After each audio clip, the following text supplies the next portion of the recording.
جاہل اپنے دل میں جو کچھ ہے ظاہر کرتا ہے، مگر دانشمند اسے آخری وقت تک چھپائے رکھتا ہے۔ غصے میں ہاتھ کی اور دسترخواں پر پیٹ کی حفاظت کرو۔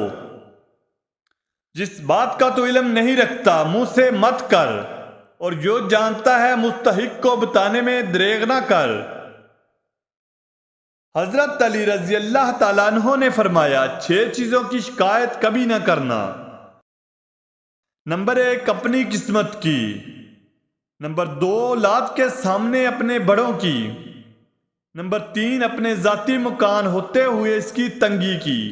نمبر 4، بھول کر بھی اپنے ماں باپ یا استاد کی۔ نمبر 5، غیروں کے سامنے اپنے دوست کی۔ نمبر 6، رخصت کرنے کے بعد اپنے مہمان کی۔ دنیا کی زندگی تو ایک کھیل تماشا ہے، اور آخرت کا گھر اہل تقوی کے لیے بہت بہتر ہے۔ کیا تم عقل سے کام نہیں لیتے؟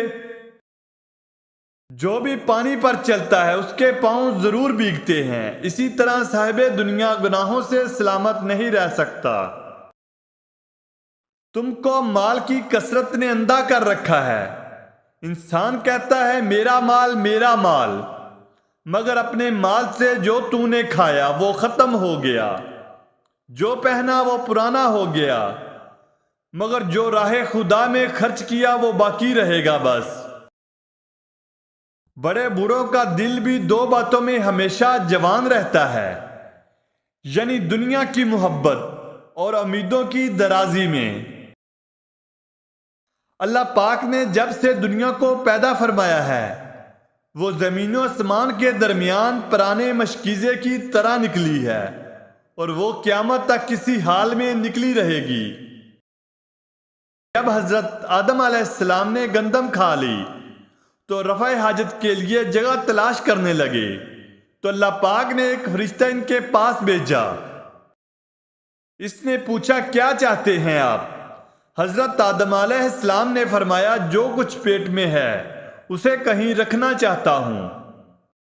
فرشتے نے کہا، جنت کے تمام نعمتوں میں سے اللہ نے یہ تاثیر گندم میں رکھی ہے، اب آپ اسے کہاں رکھیے گا؟ عرش پر، کرسی پر، بہشت کی نہروں میں، یا درختوں کے نیچے؟ پس یہاں تو اس کے لیے جگہ نہیں، لہذا دنیا میں جائیے کہ ایسی غلاظت کے لیے وہی ایک مناسب جگہ ہو سکتی ہے۔ حضرت علی رضی اللہ تعالیٰ عنہ کا ارشاد ہے، دنیا کی 6 چیزیں ہیں: کھانے کی، پینے کی، پہننے کی، سوار ہونے کی، شادی کرنے کی اور سونگھنے کی۔ سب سے بہتر چیز کھانے کی شہد ہے، اور وہ مکھی کا لعاب ہے۔ پینے کی سب سے عمدہ چیز پانی ہے، اور اس میں سب اچھے برے شریک ہیں۔ پہننے کی سب سے عمدہ چیز ریشم ہے، اور وہ کیڑے کا بنا ہوا ہے۔ سب سے بہتر سواری گھوڑے کی ہے، اور اس پر انسان کو قتل کیا جاتا ہے۔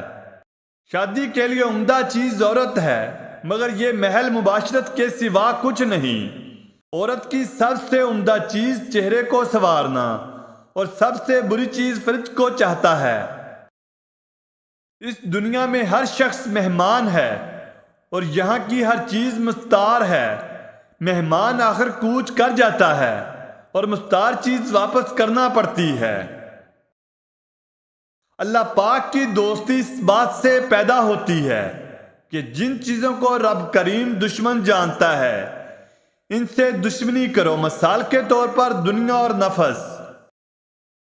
دنیا اور آخرت دونوں کے اصول میں دشواریاں ہیں۔ فرق یہ ہے کہ آخرت کے اصول میں آپ کسی کو مددگار نہیں پاؤ گے، مگر دنیا کے اصول میں جب بھی کسی کی جانب ہاتھ بڑھاؤ گے تو دوسرے بدبخت کو اپنے سے پہلے موجود پاؤ گے۔ جھگڑا صرف معذوری سے پیدا ہوتا ہے، لیکن عقل ان کے ساتھ ہے جو مسلط کو پسند کرتے ہیں۔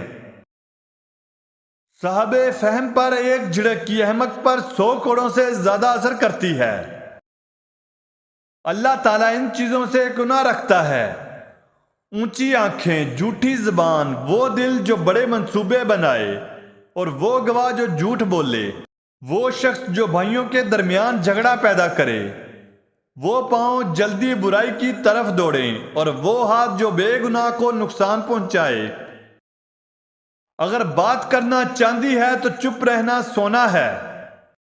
جس نے کسی بری خواہش سے کسی عورت پر نگاہ کی تو وہ اپنے دل میں اس کے ساتھ زنا کر چکا۔